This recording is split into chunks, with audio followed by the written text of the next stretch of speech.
Coucou les amis, bienvenue dans un nouvel épisode du podcast. Je suis trop heureuse de vous retrouver aujourd'hui. On va parler d'un sujet qui revient systématiquement dans les questions que vous me posez. Comment se discipliner est l'erreur numéro 1 qui t'empêche de te discipliner et de réussir ce que tu entreprends. Tu vas voir que ce que je vais te partager dans ce podcast, j'ai mis des années et des années avant de pouvoir réellement comprendre l'ingrédient secret, l'ingrédient fondamental pour réussir à se discipliner et aller jusqu'au bout de ce que tu entreprends, avoir du succès, des réussites, des victoires, que ce soit dans le domaine des relations, dans le domaine de ta santé, de ton business, de tes finances. Parce que moi, j'ai vraiment tout essayé pendant longtemps pour continuer à être constant dans ce que j'entreprenais. J'avais vraiment le sentiment pendant très longtemps d'être quelqu'un d'indiscipliné, qui arrivait jamais à aller jusqu'au bout des choses, et j'avais vraiment formé toute une identité autour de ça, jusqu'à ce que je comprenne réellement quel était le schéma répétitif dans les moments où je réussissais à me discipliner. Qu'est-ce qui revenait dans les personnes que j'admirais et qui arrivaient à se discipliner sur quelque chose. Et en réussissant à mettre le doigt là-dessus, ça a totalement transformé ma vie.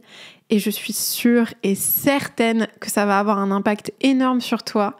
Si tu as un objectif en ce moment qui te tient à cœur, tu vas voir que ce podcast va être un game changer. Avant qu'on démarre, si tu me connais pas encore, je m'appelle Mariam Gaderi et dans ce podcast, je te partage les idées, les concepts et les méthodes qui ont transformé ma vie et qui ont le pouvoir de transformer la tienne si tu les appliques sérieusement.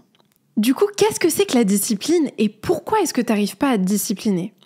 L'autre jour, je discutais avec une de mes clientes que j'accompagne sur la partie réseaux sociaux et prise de parole, et elle me disait « Mariam, je sais pas pourquoi, mais j'arrive pas à être constante dans les vidéos que je fais. À chaque fois, j'ai un élan, je commence et puis d'un coup, j'arrête.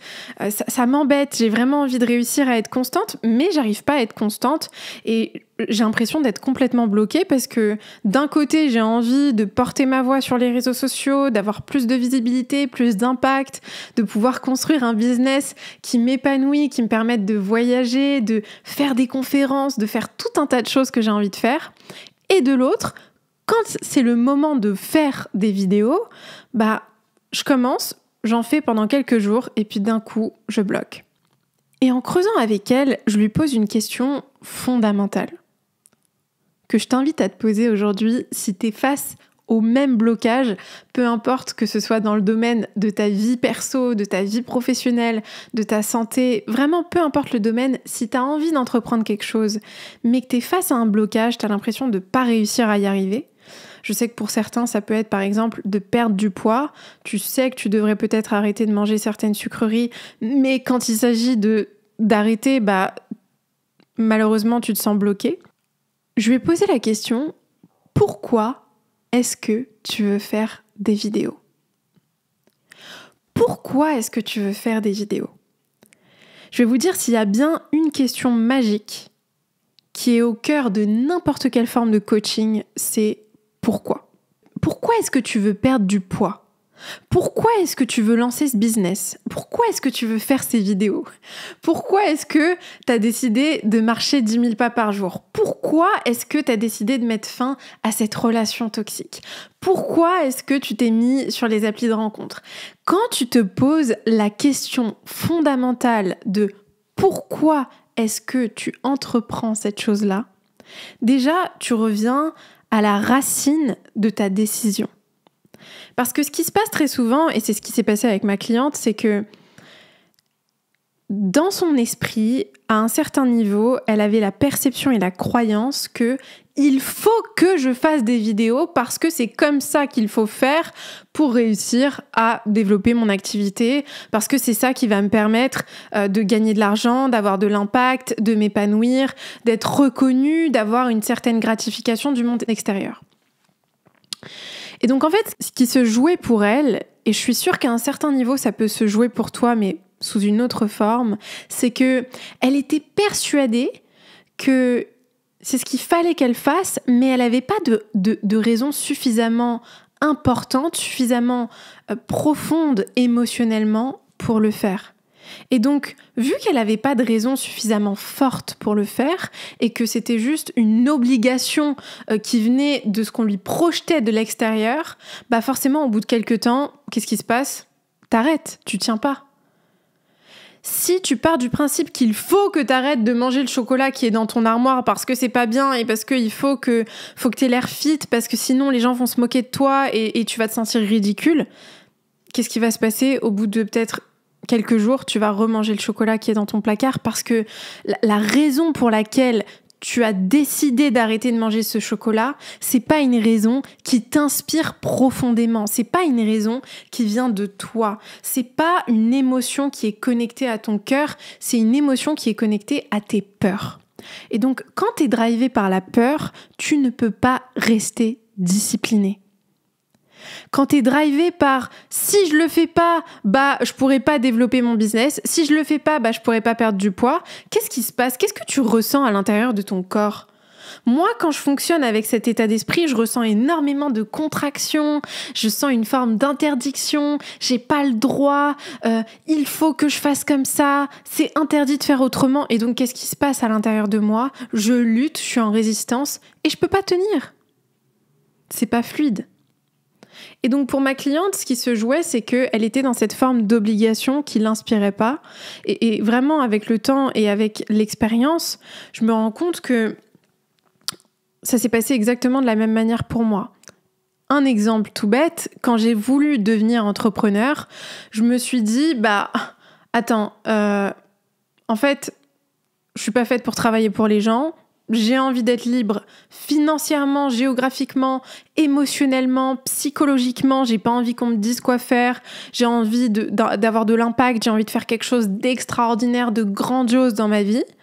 En fait, il faut que je sois entrepreneur. Et en fait, ce qui s'est passé, c'est que j'ai perdu énormément de temps à essayer de rester constante sur des projets que j'essayais d'entreprendre, mais qui ne m'inspiraient pas. J'ai essayé de lancer des blogs, des applis, des business, des boutiques en ligne, parce que je me disais, mais c'est comme ça que les gens font, c'est comme ça qu'il faut que je fasse, parce que c'est le modèle qu'on m'a montré, et je vais l'appliquer en fait. Et à chaque fois que j'essayais de l'appliquer, qu'est-ce qui se passait? J'arrivais pas à tenir. Et qu'est-ce qui se passait quand j'arrivais pas à tenir? Je me sentais encore plus en échec, j'avais encore plus honte de moi. Du coup, le fait d'avoir encore plus honte, ça créait un cercle vicieux où je me sentais encore plus en résistance, encore plus dans l'obligation de surcompenser avec des actions qui m'inspiraient pas. Et vu que j'y arrivais pas, je me sentais encore plus en échec. Donc, je ressentais ce sentiment d'échec dans chaque cellule, dans chaque fibre de mon corps.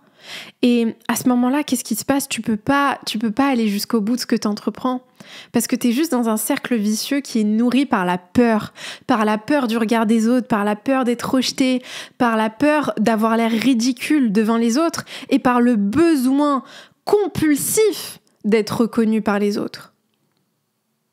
Parce que tu n'arrives pas encore à te connecter à ce qui est vraiment juste pour toi, à ce que toi tu as vraiment envie de faire, à ce qui t'inspire réellement en dehors de ce que les gens vont valider, affirmer, reconnaître. Et ça demande quoi? Ça demande d'apprendre à nourrir cette connexion à soi, d'apprendre à se donner à soi-même cette confiance, cette confirmation, cette validation qu'on cherche désespérément chez les autres. Ça demande d'avoir le courage d'aller se regarder dans la glace et de se dire mais qu'est-ce que je veux vraiment? Qu'est-ce que je veux vraiment? Et dans le cas de ma cliente, quand je l'ai challengée là-dessus, j'ai essayé d'aller à la racine de ce qu'elle voulait vraiment. Est-ce que ce que tu veux, c'est avoir des likes, des abonnés sur Instagram parce que ça vient compenser une blessure, une douleur, un sentiment d'insécurité que tu as au fond de toi et que tu n'as pas réussi encore à guérir d'une certaine manière ou en tout cas à remplir par toi-même? Ou est-ce que ce que tu veux, c'est porter ta voix parce que tu as quelque chose à dire? Parce qu'il y a quelque chose qui est important pour toi? Quelqu'un qui a envie de perdre du poids et qui va le faire parce que il n'a pas envie d'avoir l'air en surpoids devant les gens parce que Pierre-Paul Jacques va le juger et va le pointer du doigt, va pas avoir la même motivation que quelqu'un qui veut perdre du poids parce que il a décidé d'apprendre à s'aimer, il a décidé d'apprendre à faire le nécessaire pour prendre soin de son corps, parce qu'il a envie de passer des super moments avec ses enfants, parce qu'il a envie d'être en forme quand il emmène son fils faire des matchs de foot, parce qu'il a envie de pouvoir aider sa fille à faire ses devoirs, parce qu'il a envie de pouvoir leader ses équipes au travail, les inspirer, leur donner de l'énergie, les aider à accomplir leur mission, parce qu'il a envie de pouvoir transmettre ses messages. Quelqu'un qui veut perdre du poids dans ce cas-là et dans ce cas-là ne va pas avoir la même énergie et ne va pas avoir la même discipline. Parce que peut-être que la peur, elle nous permet de nous mettre en mouvement, mais elle nous met en mouvement temporairement. C'est jamais durable. Quelqu'un qui va avoir envie de développer ses réseaux sociaux pour avoir des likes va pas avoir la même discipline que quelqu'un qui a envie de porter sa voix sur les réseaux sociaux parce que c'est important pour lui avant toute chose, parce que c'est pour lui qu'il le fait, parce que il a de bonnes raisons de vouloir partager son message, parce qu'il sait et il est pleinement conscient que ça va impacter la vie des gens. Donc, tu vois, en fait, la discipline, c'est vraiment, et c'est vraiment ce secret-là que je veux vous partager, c'est pourquoi est-ce que tu fais les choses ? La plupart des gens ne sont pas connectés avec leur pourquoi. La plupart des gens ne savent pas pourquoi ils font les choses, et donc tu m'étonnes qu'ils soient face à des murs et qu'ils n'arrivent pas à continuer à être disciplinés. Tu peux pas rester discipliné et constant dans quelque chose qui n'a pas du sens profond pour toi, qui n'est pas profondément sensé à tes yeux. Pourquoi est-ce que tu resterais discipliné dans quelque chose qui n'est pas absolument sensé pour toi ? C'est de l'absurdité à ce stade. Le corps a des réserves d'énergie qui sont finies, qui sont pas infinies. Donc c'est normal que le cerveau fasse des choix. Si ce truc-là que tu essayes d'entreprendre et qui te demande beaucoup d'énergie n'a pas réellement de sens à tes yeux, pourquoi est-ce que tu vas continuer à le faire ? Ça n'a pas de sens.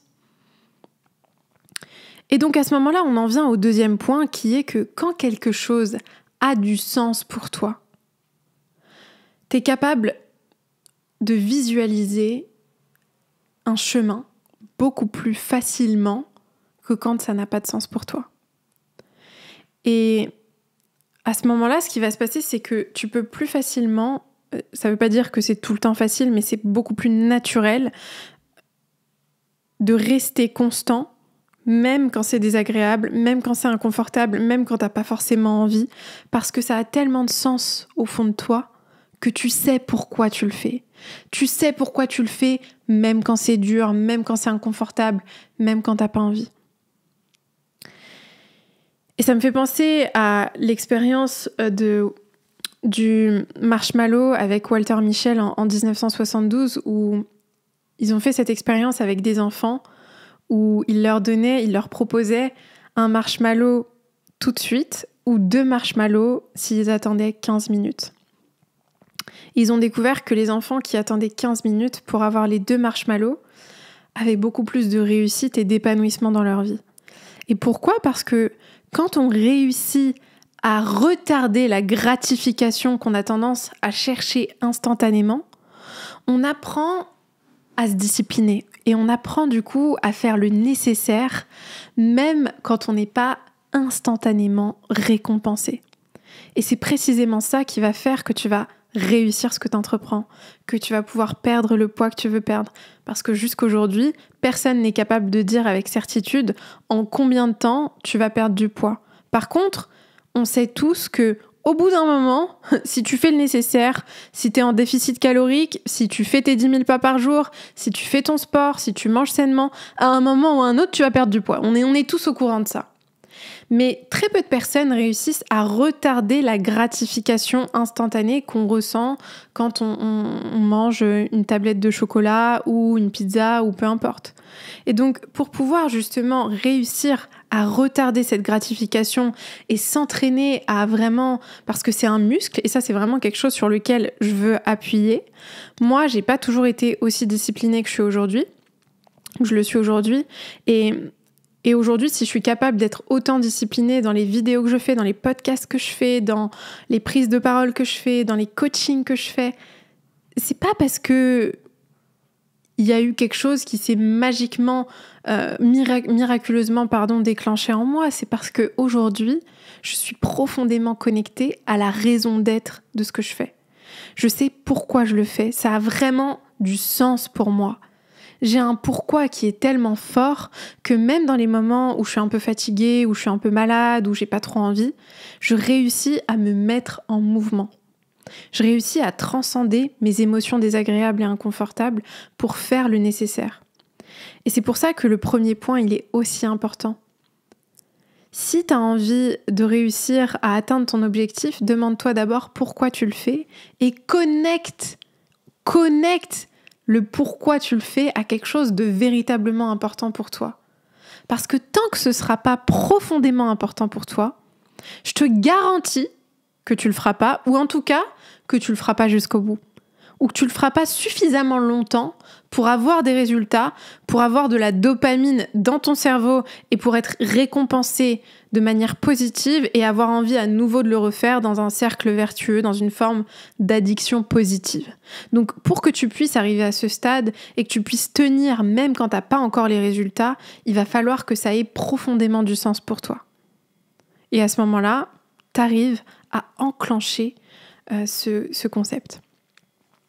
Voilà, j'espère que ce podcast t'a plu et qu'il a résonné avec toi. Si tu as envie d'aller plus loin et que tu as envie d'encore plus t'éduquer, de mieux te former, de mieux comprendre tous ces mécanismes psychologiques de la discipline, du mental, des émotions, de la gestion des émotions, j'ai créé une liste exceptionnelle avec mes 52 livres incontournables et indispensables à lire, que ce soit dans ton développement personnel, dans ton business, pour ta spiritualité. J'ai tout assemblé et je les ai catégorisés avec un résumé, avec les liens pour te les procurer. Tu vas tout trouver hyper facilement. Cette liste, je te l'offre gratuitement. Il suffit de cliquer sur le lien juste en dessous de ce podcast. Et comme d'habitude, si le podcast t'a plu, s'il a résonné avec toi, je te serais infiniment reconnaissante de nous le partager, de nous faire un retour sur Apple Podcast ou Spotify. Ça compte énormément pour moi et ça m'aide vraiment à savoir que le contenu que je te propose t'apporte de la valeur. Je t'envoie énormément d'amour.